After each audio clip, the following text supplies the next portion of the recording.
Today I want to talk about what I wish I knew in my first month of an ACL injury. And I am not a medical expert. I've just done a lot of research because of my injury, and there are some things that are time sensitive that I wish I knew within like the first 2 weeks of my injury. So if you have found out that you possibly tore your ACL, other things, I'm just going to go through everything I wish I knew, and hopefully that plants a seed for you to consider researching more about the certain topics. So I'm put everything on my phone so that I don't forget anything, but there's just so much information that I really want to share it. Okay, so first of all, going through an ACL injury is not just a physical injury. It's such an emotional roller coaster of up and downs that it's going to be hard and you're going to grieve different things, but know that you're not alone, and there are a lot of people. ACL is probably one of the most researched topics because so many athletes get ACL injuries. So again, yeah, you're not alone in this, and I know how hard it is. Be kind to yourself and be patient, and it will get better. I do want to say that everyone's journey is different. You're going to see so many different scenarios on Reddit, on Facebook groups, with other friends on their progress and how fast they've moved on. So don't compare yourself. Meet yourself where you're at. Small little steps along the way.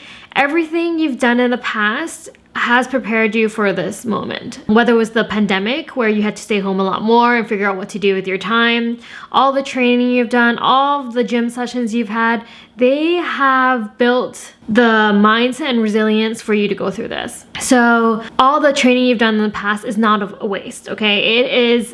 It was there to prepare you for something big like this. So on the early days of ACL, I wish I focused a lot more on swelling and inflammation. So really icing and putting that leg vertical to the wall so that you can kind of really let the swelling go down, because it's gonna be really hard to activate your quads and get your range of motion back without managing that. So managing the swelling and inflammation is going to be really important for the first stages. You can consider getting what they call, I think it's like a Cryo Machine. If you have extended health care, you can probably get it covered. But basically it's a machine that gives you continuously cold, it's like a wrap that goes around your knee, really cold, and compresses your knee at the same time. I found it really helpful in comparison to just putting like ice packs on there. It feels really nice, especially when you're in pain. It's worth considering if you are going through an ACL rehab. A trick, by the way, just on the side note, if you do end up getting one, instead of using ice cubes, which takes up so much space and it's hard to, like, I don't have an ice machine, buying bags of ice is really expensive. So instead, what I did is I filled a bunch of water bottles, plastic water bottles, and it worked the same way, and it lasts a lot longer in the machine. And then so I'll just like use that instead of a bunch of ice. Okay, when you first get your injury, it's gonna be really hard to be mobile because you're scared of putting any weight on that leg. So learn how to properly use crutches. I did make a video on this channel on how to properly use crutches because I was doing it wrong initially, which caused a lot more pain in my armpit and my shoulders. It's just in general, it's very exhausting to use crutches. I also didn't have the correct height. So all of these things are really important. Even making sure your space is safe, no slippery things on the floor, because just go watch the crutch video because I explain a safe environment and how to use crutches there. So it's important to learn that. And at this point, because your body is healing, nutrition and sleep and everything you want to do for your health is going to be so important, especially sleep and nutrition, because your tissues and whatever is trying to heal, and it's really in that deep sleep that your body will feel better. I started tracking my sleep just on my Apple Watch, and honestly, on the days that it shows me I have more deep sleep, really, I do feel a difference the next day. Like, I do feel like my body has healed a little bit more. So making sure you get that and getting enough protein for your body to heal, eating all the healthy vegetables and all that stuff. I'm kind of lucky because I come from a nutrition background, so that comes a little bit easier for me. Go see a physiotherapist as soon as you can, because first of all, make sure to get a physiotherapist that specializes in ACL and sees patients with ACLs all the time because it's going to make a huge difference. There are so many, I don't know why Siri's talking to me. Okay. There are so many physiotherapists that specialize in different things, but ACL is just such a focused area. If you are seeing a physiotherapist that is at a sport clinic, which I'm not, but they can test more than that. In the future, when you go through this whole ACL rehab, they can use machines to test for your quad strength. There's just more tools that they have to help you with your recovery. So definitely make sure to do your research, shop around for a good physio. Just because you have one right now, don't be afraid to try another one that works better for you. There are some physios who see like 6 patients at once. There's private physios who see you one-on-one. Everyone is different, so find one that you feel knows about ACLs and can support you through this journey, because they are going to become your best friend. You are going to see them so often, and I saw a physio after 2 weeks of my injury, and I didn't have the confidence to put weight on my right leg, and after seeing my physio, I started to put weight on my right leg, eventually removed run crutch, and at I think about 3.5 weeks through my injury, I stopped using crutches. And I wasn't walking normally, to be honest. I'm still walking with a bit of limp. It took me a while to get my range of motion back. I mean, I'm only like a bit over 1 month right now, but the progress I had from starting physio is like night and day. Like, I don't know if I would have been able to do that by myself, to be honest. There are also physios who specialize in things such as blood flow restriction methods, which is a way of basically using compression around your thigh and other areas to help your muscles grow without extra joint pressure. My physio doesn't do this, but I see that as an option, just so you know that the more specialized your physio is in ACL, there's going to be more resources for you. So you're gonna continually focus on swelling. You'll probably be swelling for quite a while. So make sure multiple times a day to lift that leg up so that the swelling goes down, ice. And then the other thing I wish I knew was extension, how important extension is. So when I got my injury, I felt the most comfortable with a slight bend in my knee. So when I was sleeping, I would literally put like a cushion under my knee so that it was constantly flexed when I slept, because it was more comfortable. Most of the time they want you to sleep with actually having something under your heel so that it forces your leg with gravity to be in extension and flatter so that you can get your range of motion faster. But it was so painful for me. I don't know if I would have been able to do that, but maybe if I did that and took some pain medication before sleeping, I could get good rest. I could still get my extension. Because I put that thing under my knee, my body got used to being slightly flexed, and it took me so much effort to get my extension back. Like, I had to literally focus on it all day, put extra weight on it, and I'm slowly getting it back. But I feel like if I started earlier, that would have been easier, because extension is so important. And then after extension, obviously you're gonna work towards flexion, which is usually really hard because it's gonna be more painful to flex, at least in my case. I didn't know this, but if you decide to get surgery, you'll need at least 120-degree flexion, ideally, before you get surgery. Every surgeon will be different, but that's what my physiotherapist told me. All right, I know there's so much information, but I just want to share this. When you start the physiotherapist typically gives you a very generic exercises, like 10 reps of 3 sets of each exercise. I would say do as many as possible, as long as you're not in pain, because repetition is going to be so important. You want to do this as much as you can throughout the day, especially with the quad activations. Sneak in those extra reps throughout the day, as many as you can. Honestly, I think that's what really helped me progress. Other things that helped me is to consider using a TENS machine. Basically, a TENS machine, some physiotherapists use it. It helps with kind of activating and relaxing those muscles. So it will like pinch onto your muscles when you put the pads on. It will kind of grab onto it and then relax it. Grab onto it and relax it. And at the beginning stages of your injury, it's going to be really hard to activate those quad muscles. So a TENS machine can be really helpful. There are a lot of cheap ones on Amazon. Just make sure it has decent reviews and they work well. I really enjoyed it. But after about a few weeks, you want to not rely on using the TENS machine to activate your muscles. So over time, I think it's really important to actually try it without it. But in the beginning, it can be real helpful to see the muscle actually in your quads, because there's a lot of muscle loss that it just doesn't work, and you're like, why does my non-injured knee look so much more buff than my other knee? You start to wonder where all the muscle went. Okay, another really interesting thing is getting your MRI too early. Now, I got my MRI within a week of my injury, which at that time I had so much swelling and other things like that.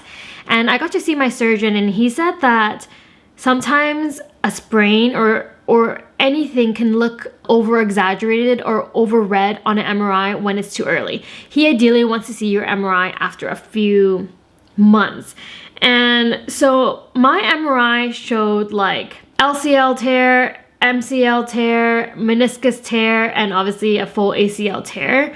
But when my physio and surgeon did a physical examination on my MCL and my LCL, they were like, no, I really don't. They really didn't think. I didn't really have as much pain in those areas that the MRI reported. Now, my ACL, it is loose based on the physical test. It's called the Latchman test. So my ACL is likely ruptured. But my meniscus, I don't know. It's hard to say. I asked for the disc for my MRI so I can actually see the results versus just reviewing the radiologist's report. And I mean, I'm not an MRI expert. I took some pictures of the scan. I asked ChatGPT to review the results, and they also didn't really see much meniscus tear or LCL, MCL, so I don't know why my report said all of that. But obviously, I think getting multiple opinions, so if you can request for the health record of the actual images of your MRI, that can be really helpful, because it's always good to have a second opinion, you know? Reading reports, especially MRIs, I'm sure it's not easy. It's not a clear picture sometimes. Okay. And there are a lot of stories where, people end up getting surgery and then the surgeon opens up their knee and they're like, it's not what they expected, right? So it's not always perfect. It's just one of the few ways that we can test. Okay, what else? Okay, really important 2 things I wish I knew when it comes to ACL injuries. You might want to consider researching if you're in the first, ideally 2 weeks of your injury. There is this thing called the cross bracing protocol, which is a way to naturally heal your ACL. It's very in the early stages of research. It was developed in Japan. And basically, the concept is you actually have to brace your knee, lock it at 90 degrees for a certain amount of weeks, and then you move it to 60, and then you move it to 30. And the concept behind this is that when your knee is flexed at 90 degrees, your ACL fibers are closer to each other, and so it can help to force natural healing. Okay, now this is very new. I recommend you do your own research on this. There is a Facebook group called ACL plus meniscus tear recovery without surgery, and a lot of people in that group talk about the cross brace protocol, and therefore I recommend you look into that as something to consider since it is very time sensitive. Okay, another thing that's also time sensitive within 50 days of your injury is called the BEAR. It's Bridge Enhanced ACL Restoration. So instead of ACL reconstruction, which means they are reconstructing your ACL, they're taking it another part of your body and replacing it with your ACL, whether it's the quads, the hamstring, the patella, or a donor graft. That's ACL reconstruction. There's a new emerging type of surgery that basically they will not replace your ACL. They will create a blanket of collagen and stuff around your ACL to promote natural healing. Now there's still surgery involved, and you gotta double check if there is I don't know if they're still screwing in anything or if there's other buttons involved in the surgery. but it is new in the US, in the United States. I think it is approved. Now, if you're in Canada like me, I don't really know that it exists. It's not approved yet, so I don't know if you can even go to the States and do that or not, or get a surgeon to consider this for you. There's probably a criteria of who would be the right candidate for this. It's still very new, so it is a risk. Like, do you want to be the first person to do this? Lots of things, but just think about it. I didn't even know about these two options before, so yeah. Okay, now again, there is a lot of research with ACL, and some people are able to adapt without an ACL, and they're called copers, and it really depends on a lot of factors, right? Like, how bad was your ACL tear? Are there other injuries to your knee? So you know your body best. It's best to get multiple opinions from surgeons, physios, and everything. At the end of the day, it's going to be up to you to choose based on your lifestyle goals. So make sure to reflect on your life and what you see your future looking like. I know it's not an easy decision, and in this process, I'm constantly going back and forth, like surgery, no surgery, surgery, no surgery.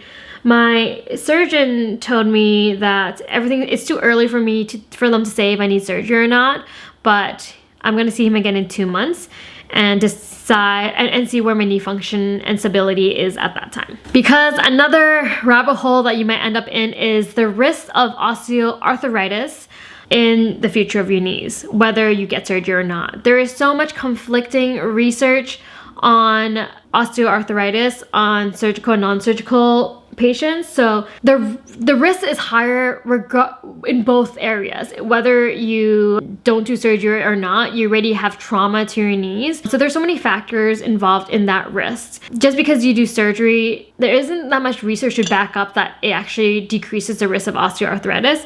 So this is something to ask your surgeon, and hopefully there will be more research coming out in the future. Another thing I found really helpful, which you shouldn't rely on too much, is using AI or ChatGPT to really dive deeper into some topics and do your own research.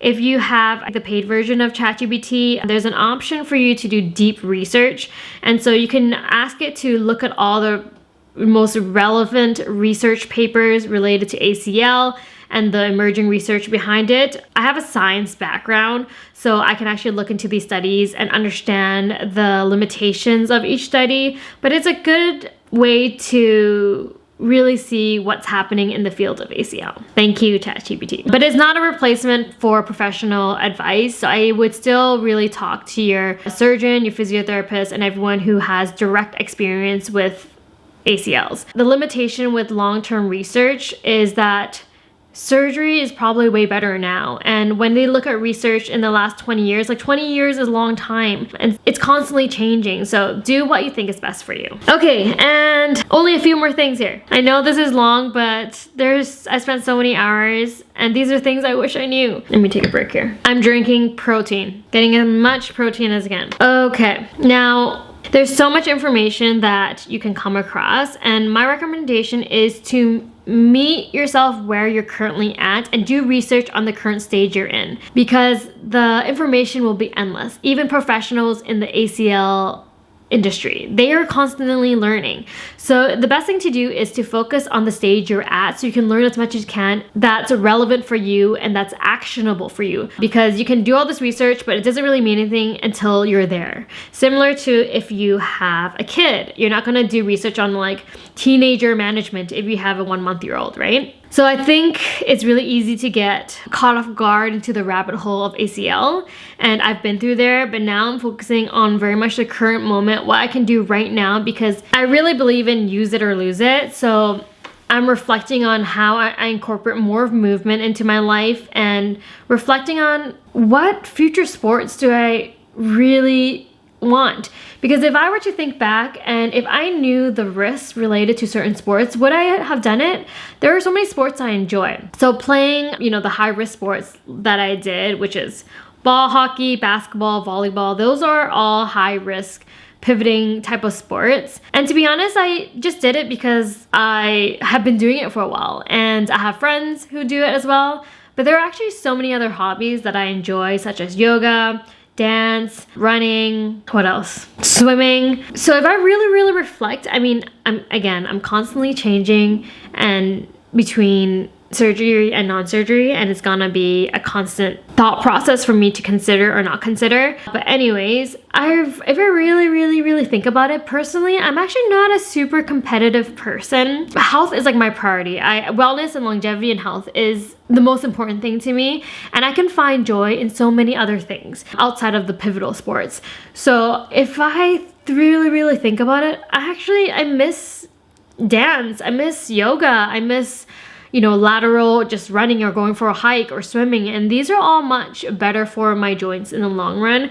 So if I were to go back in time, I wouldn't mind personally giving up some of these sports, knowing the risk of the injuries that can happen. Of course, I can't go reverse back and not have this ACL injury. And I'm taking this as a lesson and as a drive to really take care of my health and my joints for the long run. Yeah, so that's kind of where I'm at. I find joy in so many activities, and I think that resilience in me is something that is so important because life changes, and I'm so grateful that I have such diverse interests that can fulfill the community and the activeness in me than those other 3 sports. And maybe for you, it's just like being able to go back at a recreational level. Like, you don't have to go back at the competitive level that you were before.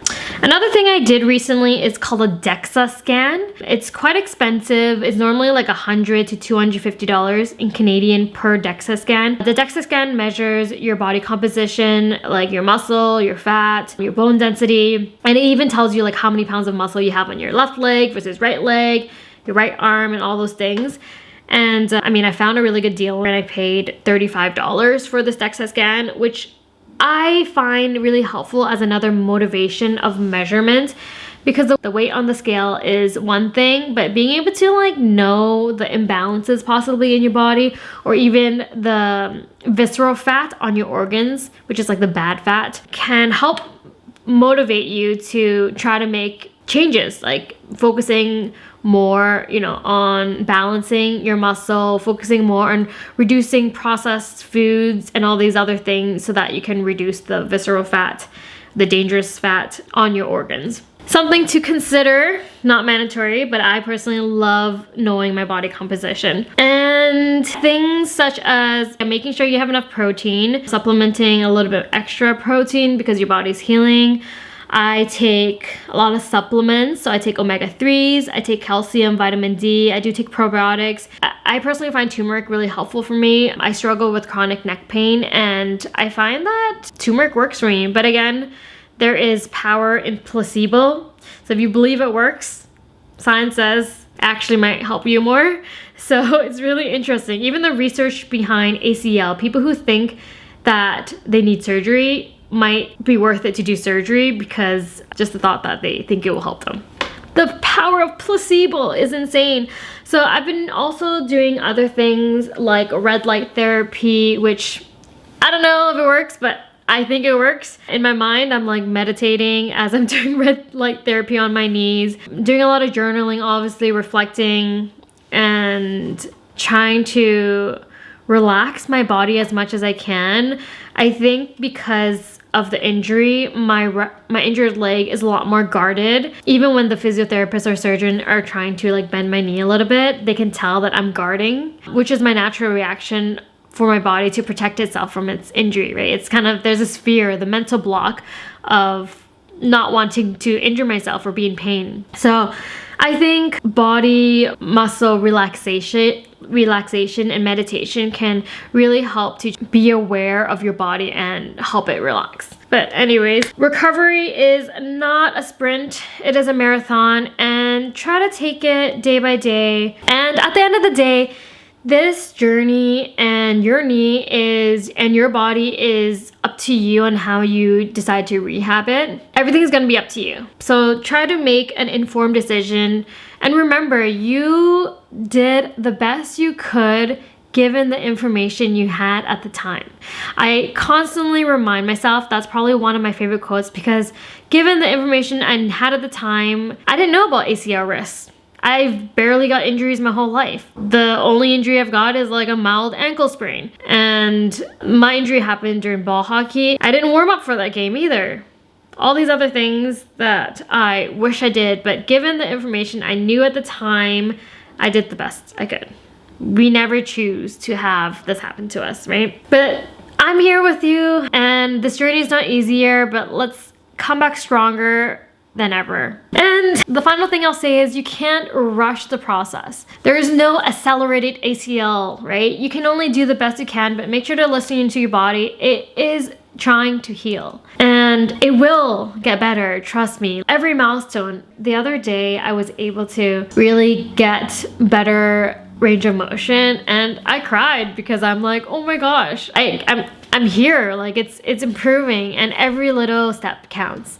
So that's the end of this video. If you found it helpful, make sure to subscribe and follow my journey. I injured myself on March 10th. Oh my gosh. It's been only 1 month. Wow, it's literally been a month. And I'm sure there's so much more information I'm going to constantly learn, and I will do my best to update you on this journey. Thanks so much for being here. Safe recovery to you and us, and we got this. Let's go.